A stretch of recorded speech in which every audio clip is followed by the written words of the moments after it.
దక్కన్ పీఠభూమి సహజ సౌందర్యానికి నిదర్శనంగా నిలిచే గ్రానైట్ శిలా తోరణాలు నగర పరిసరాల్లో ప్రత్యేక గుర్తింపును కలిగి ఉన్నాయి. లక్షల సంవత్సరాల క్రితమే ఏర్పడిన ఈ గ్రానైట్ నిర్మాణాలు నేటికి భౌగోళిక అద్భుతాలుగా శాస్త్రవేత్తలను, పర్యాటకులను ఆకట్టుకుంటూనే ఉన్నాయి. దక్కన్ రాక్స్గా ప్రపంచవ్యాప్తంగా పేరున్న హైదరాబాద్ చుట్టుపక్కల ప్రాంతాల్లో అరుదైన విచిత్ర ఆకారాల్లో కనిపించే బండరాళ్లు నగర సంస్కృతి, చరిత్ర, పర్యావరణానికి అనుబంధంగా నిలిచాయి.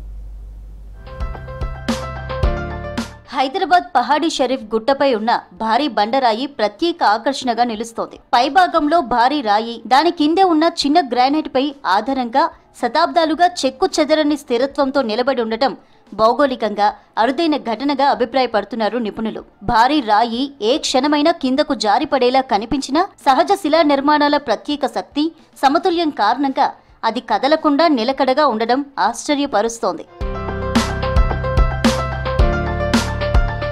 గుట్టపైకి వచ్చే పర్యాటకులు, స్థానికులు ఈ విభిన్న శిలా నిర్మాణం కింద వాలుతూ సేద తీరడం, వంట వార్పు చేసుకోవడం, ఫోటోలు తీసుకుంటుంటారు. ఉదయం, సాయంత్రం సమయాల్లో ఇక్కడి ప్రశాంత వాతావరణం, బండరాళ్ల మధ్య వీచే చల్లని గాలి సందర్శకులకు కొత్త అనుభూతిని కలిగిస్తోంది. సిటీ హడావిడి నుంచి దూరంగా సహజ సౌందర్యాన్ని ఆస్వాదించాలనుకునే వారికి పహాడీ షరీఫ్ గుట్ట ఒక చిన్న ట్రెక్కింగ్ స్థలంగా, సహజ శిలా సంపదను దగ్గరగా చూడటానికి ఆహ్లాదకర కేంద్రంగా మారింది.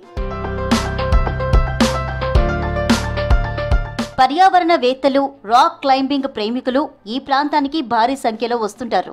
ఈ శిలా నిర్మాణాలను సంరక్షించి పర్యాటక వనరులుగా అభివృద్ధి చేస్తే దక్కన్ పీఠభూమి ప్రత్యేక భౌగోళిక చరిత్రను మరింతగా ప్రపంచానికి పరిచయం చేసే అవకాశం ఉంటుందంటున్నారు నిపుణులు.